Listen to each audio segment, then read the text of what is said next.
our webinar today, I'll just introduce you to Lara. So our webinar is hosted by Lara Pitches, our integration expert. She's a Besyncly sales manager. So she works with all of our prospective and current clients, helping them get the most out of whatever systems they choose to integrate together.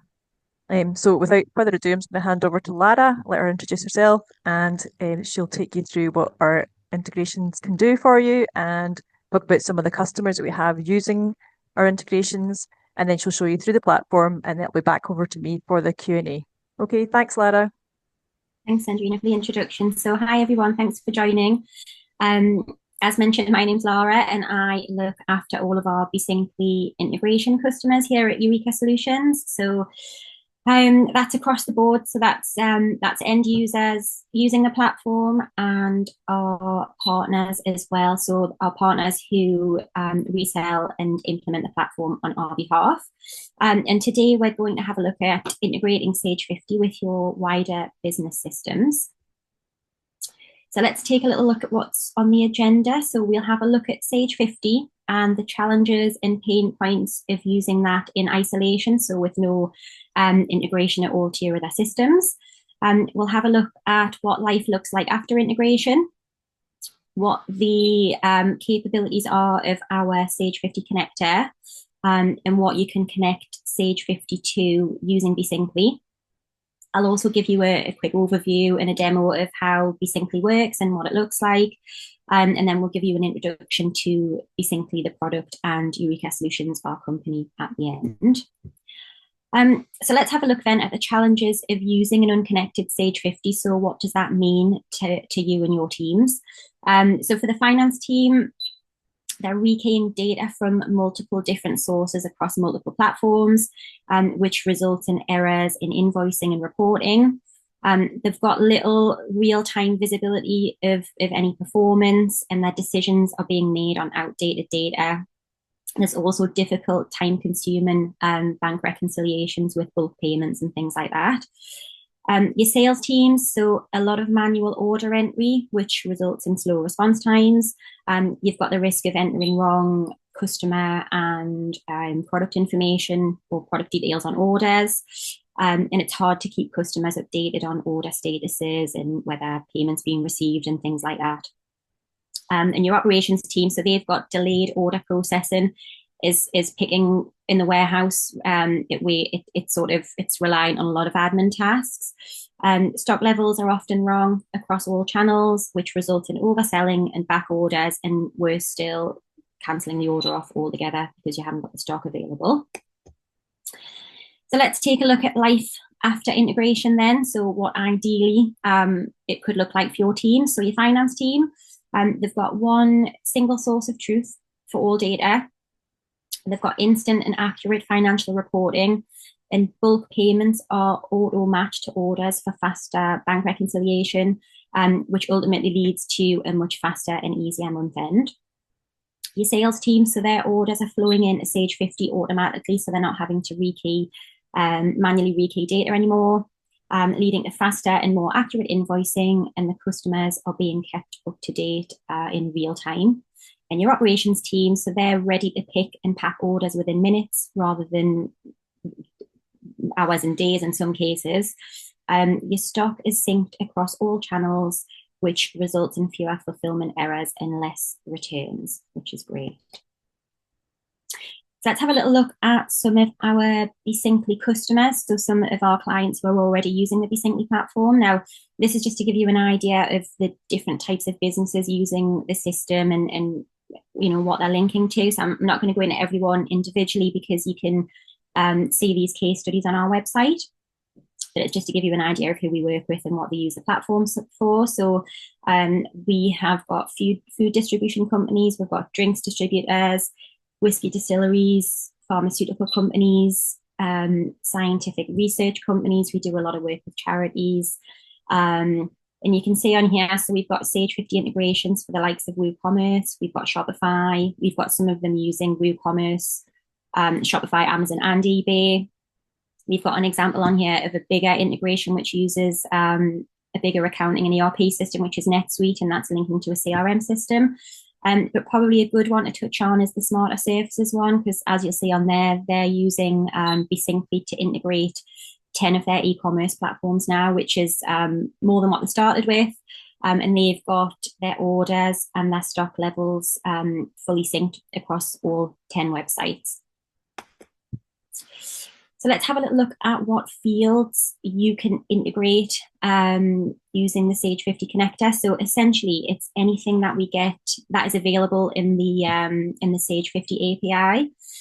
And we can get information in and out of Sage 50. So it's a two-way sync with the Besyncly platform. And that's information such as customers, suppliers, sales orders, invoices, products, projects, and stock levels. So just as an example, we can bring in orders from, say, an e-commerce website and push those into Sage 50. We can then send your stock levels back up to those websites once you've maybe done a stock take in Sage. We can also import maybe closed and won opportunities from CRM system into Sage 50. And then the other way, we can send up back to your CRM information from the customer record. So potentially things like the balance on the customer record, or whether an invoice has been paid if you need to tell your CRM system about that. So just a few examples there of how you can have the integration set up and configured.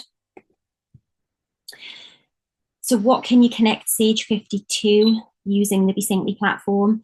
The answer is, as long as there is either an API for the system that you're looking to link with, and we can build an API connector within Besyncly if there isn't one available already, or we can do what we call an FTP integration, which is where we pick up an exported file from a file location, and we can import that into Sage. And vice versa, we can get those files out of Sage and push them into your other system via an FTP server. So we have integrations for CRM systems. So just as an example, we've got Salesforce and we've got HubSpot. We integrate with e-commerce platforms. So you've got Shopify, WooCommerce, Amazon, eBay. We can also integrate with custom e-commerce platforms as well. We have a lot of e-commerce agencies who've built their own platform, and we've got specific connectors for them. We also integrate with accounting and ERP systems with Sage 50. So you'd be surprised how many of our customers are actually using more than one accounting system. So they might use a bigger ERP platform for their day-to-day functions. So they might use it as a CRM and do their quoting from an ERP system such as NetSuite. And then when that opportunity comes to need to be billed, we then push that into the Sage 50 platform. So they're using two different accounting systems. We integrate with 3PL, third-party logistics companies, ticketing systems. So we've got Secutix and Ticketmaster. We do a lot of charity integrations. So we link with fundraising platforms. You've got the likes of Razor's Edge in there and Donify. There's charity CRMs. There's all sorts of different platforms that we link to. So if you've got one in mind that you maybe haven't seen on the website yet, or we don't touch on in the demo instance that I'm going to show you, then please do get in touch, because we've got a roadmap. So it might be that the connector's on the roadmap, or it's being built at present. We literally get asked every week to add new systems and platforms into the Besyncly system. So we've had a look at what you can do with the Sage 50 connector. So let's just have a little look at what Besyncly actually is. So it's an intelligent cloud-based integration platform which automates the transfer of data between the systems that you want to integrate with. It's built on the Google Cloud platform, so it's fast and it's secure, and it offers hassle-free integrations. So you'll find that a lot of these, like I say, connectors are pre-built within the platform. It's fully managed implementation by our own team of experts in-house. And then once you go live with that, full telephone and email support is also included. And again, we've got our own support team in-house as well as our own sort of implementations and development teams. And it's purpose-built for growing businesses. So as I touched on before, you can add as many integrations as you need to moving forward. So you can start off small and add to that. And it can also cope with additional sort of transaction volumes and things like that running through the platform. It's a tried and tested solution. So back in 2005 was when we released our on-premise version of the integration platform, which is called Data Exchange, and that's still being used today. But the more integrations we were carrying out, and as time went on, we realized the need to build a cloud-based integration platform, which was in 2017 when Besyncly was released. It's the trusted choice for growing businesses. So we have over 40 system connectors built within the platform, and that's for the likes of obviously Sage 50, Shopify, Amazon, eBay. We've got Sage 200, NetSuite. And then we have over 500 custom connectors and integrations as well built within the platform. And that could be for something that is maybe we've built an integration as a one-off for one particular customer that nobody else is ever going to use again. You might have a really custom database that you've had built internally that nobody else uses, and we can write connectors and integrations for those types of platforms as well.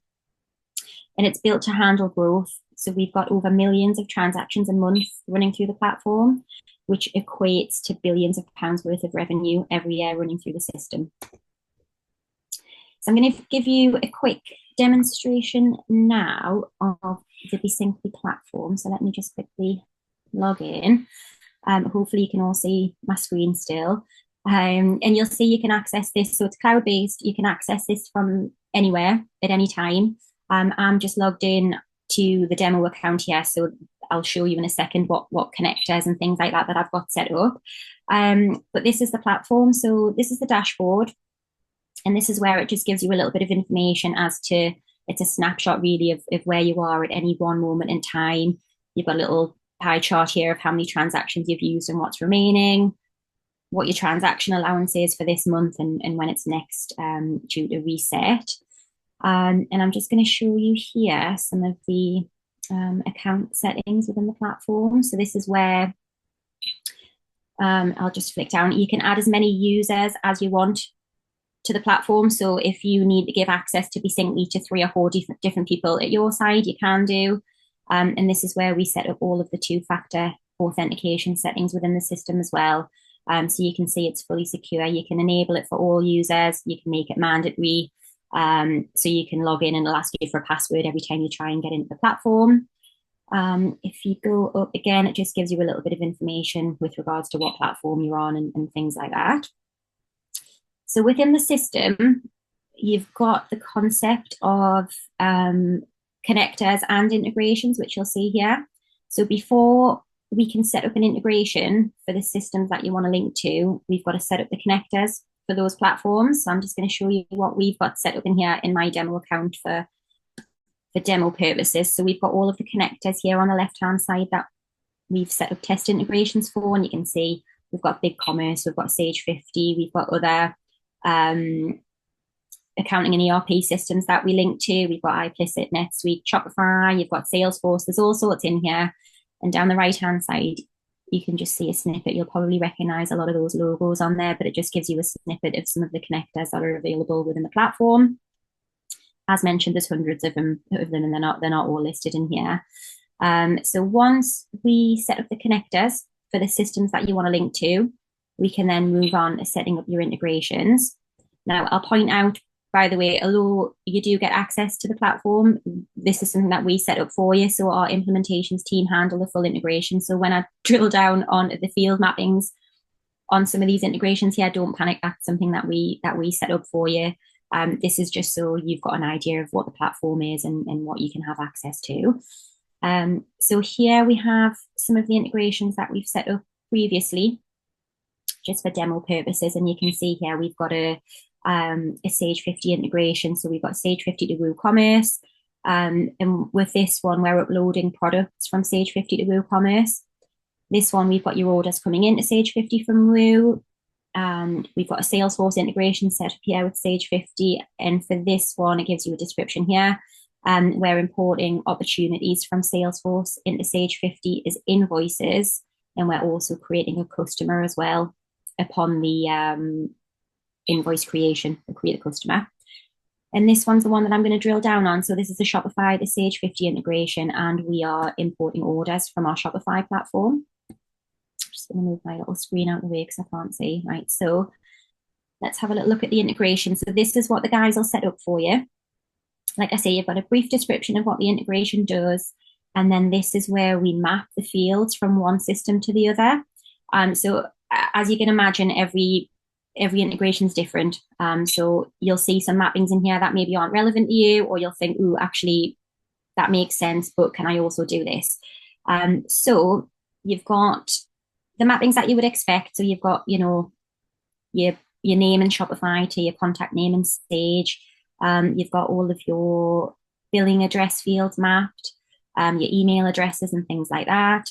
And then when we scroll further down, you've got things like your order number from Shopify is coming through to your customer order number in Sage 50. You've got your SKU matching your product code, title to description, quantity to quantity. So all of the things that you would expect to see mapped on an integration. You can just, if I quickly click on this, you can see all of the fields that we get available on an order, for example. So I'm going to click on this order here, and you can just see here, these are all of the fields that we get available in the Shopify API. There's absolutely stacks of them. So we've added in as many as we get access to, and you can map as many of these fields as you want in the integration. And you can see on the other side, on the import sales order in Sage 50 again, there's all sorts of fields in there that you can add. So like I say, you can have as many mapped as you want to. Really, it's up to you. If there's something custom that you need to add in there, we can cater for custom fields as well. We just need to tell it where it is in Sage, what's the field name, and then we confirm the custom field, so we can do that as well. I'm just going to scroll further down, and you'll see this is where we can tell the integration to do some sort of specific things. So for this one in particular, we've got 2 payment gateways. So we've got payments coming through from Shopify payments and one's coming through from PayPal. And we just tell the integration which bank account these need to be mapped to in Sage 50. You've got some default mapping lines as well. This is where, again, over and above what I've just shown you, you can tell the integration to do something really specific. So just, for example, here, everything's using tax code 1 and it's all coming through as the standard tax rate. But like I say, you can add as many of these as you need to, and the guys take care of setting all this up for you. So don't panic. You've got some integration options here. So this is where we can set up notifications for the integration. So it tells you, you'll see here, you can send them hourly, and you can send them to as many email addresses as you want. And this is just where we notify you of anything that's gone wrong with the integration. So if an order has failed for whatever reason, you'll be notified of it. And there's also a log section as well, which I'll show you in a second, which is quite useful. Some more settings in the integration. So we've got allow duplicates, for example, which basically means, well, that would always be turned off. And that just stops us from importing duplicate transactions into Sage 50, for example. So if that's turned on, it's good for testing purposes because we can just send the same test order through over and over again. But obviously when it's live, we would have that turned off. You've got config settings here, which is where we can tell the integration to do something really custom and complex, which I'm not going to pretend to understand, but this is where the development team come in. They can write some custom code and pop it here in the integration. And that's just over and above your standard field mappings.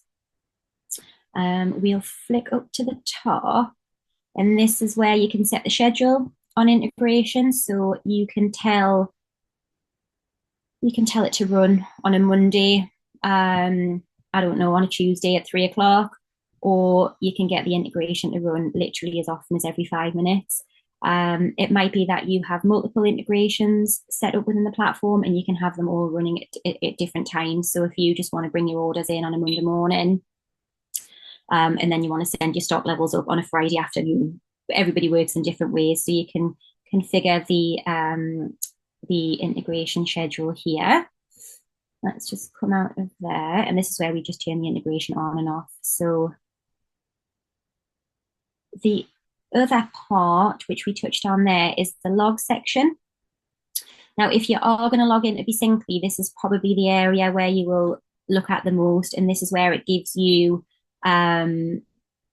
a record of any sort of successful and failed transactions. So you'll see here, these are, this is for an implicit integration, but we'll just drill down and it shows you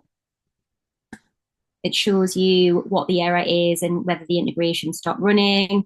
And you can drill down on the failed logs here and just see what's going on at any one given time. You've got your support section, which is just quite nice to see. So this is where you've got the field guide. So if there is a connector, and if anybody wants to see this field guide, by the way, please do just get in touch after the call and we can send it over, because it's got some useful information in here as to, you know, exactly what fields are available in each connector. So it is quite nice to have a look at. And obviously you can raise a support ticket as well straight from the platform. So you've got here telephone and email support Monday to Friday, 9 or 5:30. So again, you can raise a ticket directly from the platform. But once it's set up and running, it just sort of ticks along nicely in the background, and there's sort of very little need for you to log in and mess about with the mappings or anything like that. But if you do want to have a look at the log section, or you want to have a look at where you are at any one point in time, then it is nice to jump in and have a little look. So let's go back to our slides. So benefits then of unlocking the full power of Sage 50 using integration. So what does that mean to you? So you're eliminating manual data entry. Your orders are flowing automatically into Sage 50 without any manual intervention at all. You're keeping your stock levels accurate. So you've got real-time updates from Sage 50 across all your other platforms. We can automatically sync product data. So your product information is staying consistent across all platforms. It's saving you time and reducing errors. So the automation removes any duplication and mistakes, and it supports growth. So it's giving you time back to fully scale your business. So if you like the look of the Besyncly platform and you think that could be something that fits your business or that you have a requirement for, then there are a couple of ways that you can get in touch. So you can have a look at our integration pages on the website, which gives you a little bit more information in terms of what platforms we link with, the field guides on there as well. So you can have a look at what fields we map between the systems, and you can see that at besyncly.com. You can also get in touch for a more personalized demo. I realized that was sort of quite generic. It's just the best way to show you what the platform's capable of. But if there's something more specific that you have in mind, please do just get in touch and we can have a chat about your requirements. So once again, just to say thank you for joining. Hopefully that's given you a decent overview of the Besyncly platform and what it's capable of. You've got my details on here. Obviously, you'll get sent a copy of this after the webinar, so please do just get in touch if you can think of something that you would like to discuss in more detail. But I'm going to pass you over back to Andrew next. I think we've got some time for some questions. I'll try my best to answer them, but if not, I'll get the answer from somebody more technical than what I am. Thanks, everyone. Cheers, Lara. Thanks for that. That's great. Yeah, we've got some questions for you here. So I've got one that's just come in. How does the system handle duplicates or make sure that doesn't happen? Because they don't want to obviously import the same information more than once. Obviously, you touched on the allow duplicates. So when would you let that be switched on, and how does it stop it doing it when you're in like normal practice? So when we put your integration live, we'll make sure all of those settings are configured. So you would never have the allow duplicates on, because it just doesn't make sense. You'll end up with the same transaction coming through all the time, like you say. That's useful for test purposes. So you can make some changes to an order and we can try and import it into Sage, go away, change that same order in Shopify, for example, and we'll just keep re-importing the same test order. But yeah, once it's live, the team will make sure that all of those settings are configured properly to stop that from happening. Lovely, thank you. Next one is it a limit to how many platforms you can link with? No limit at all. So you can have as many integrations running as you want. We've touched on some examples there. So we have customers who have a couple of different, maybe they've got 3 or 4 Shopify sites and they also sell on Amazon. They might add eBay at a later date, and then they've also got a CRM system. We can integrate with spreadsheet. There's all sorts of different weird and wonderful things that people have got set up with multiple different connectors and integration. So it's all based off transaction volume. So the amount of physical connectors is irrelevant. You can have as many as you need. Brilliant. That's great. Thank you. The next one is, can multiple people have access at the same time? And does it cost per person? No, so I think we touched on that as well in the account settings in Besyncly. You can set up as many users as you need in the Besyncly platform. You can also give, I don't think I did mention this, you can also give partner access. So if you want your web developers to have access to the Besyncly platform, then they can have access to that as well. But yeah, there's no additional cost. You can set up as many as you need. It's quite useful if you're getting the like the notification, the error notification sent to you, because you can send it to, if you don't need to know about them or you're not there day to day, you can get them sent to somebody else. So that's why we allow as many users as you need on the platform. That's really good. Thanks. What next one? Do we have a connector for Monday CRM or Zoho? Monday is on the roadmap, so that's one that we've been asked for quite a few times recently, actually. Zoho is available now. I think it depends on which module in Zoho that you're using, because there's expenses and there's all sorts of different ones. So just get in touch and let us know what you're linking to, and we can have a look at that for you. Sounds like there's loads coming up. That's great. And the last one I can see is, why would an integration fail? Because you were talking about, the logs there, but so why would a transaction fail? And is it common? No, so let me think of an example of an integration failure. So it would be if we have tried to import an order, for example, from your website into Sage 50. What we do is, if we've told the integration to import an order and we can't find that matching SKU code in Sage to the one that we've got in Shopify, the order will fail, and you'll just get an email to say we couldn't find a matching SKU code. So right. you would do with that is you would just you would add the product in Sage, or you would amend the SKU code in Shopify, whichever needs to happen, and you can click on resend within the Besyncly platform in the log section. So it's really just if you can't find a matching product, or once you're up and running with the integration and we've done all of our testing and it's gone live, as long as the system's not down, which is very rare with the likes of a cloud-based platform, then it'll just tick along nicely. But yeah, it's just if the platform doesn't recognize something in the field mappings. Right, so hit errors in the data rather than the platform. Right, okay. In the data rather than the Besyncly platform itself, because all we're doing is pushing and pulling the information from whichever different systems, and if it doesn't recognize a SKU in one system, we've got a different SKU in the other, it'll fail. I got you. That's great. Okay. Let me just check for any more questions. No, we're good. No more here. If there's no more questions, folks, then that'll be us. So yeah, thanks, Lara. That was great. Thanks to everybody today for joining us. We'll be sending out the recording in the next couple of days. And if you do have any more questions, feel free to get in touch with Lara, or just send an inquiry in through either the Besyncly website or the Eureka Solutions website. We're happy to answer any questions, because there's quite a lot to get to grips with Besyncly and integration in general. So yeah, appreciate your time and thanks for joining us today.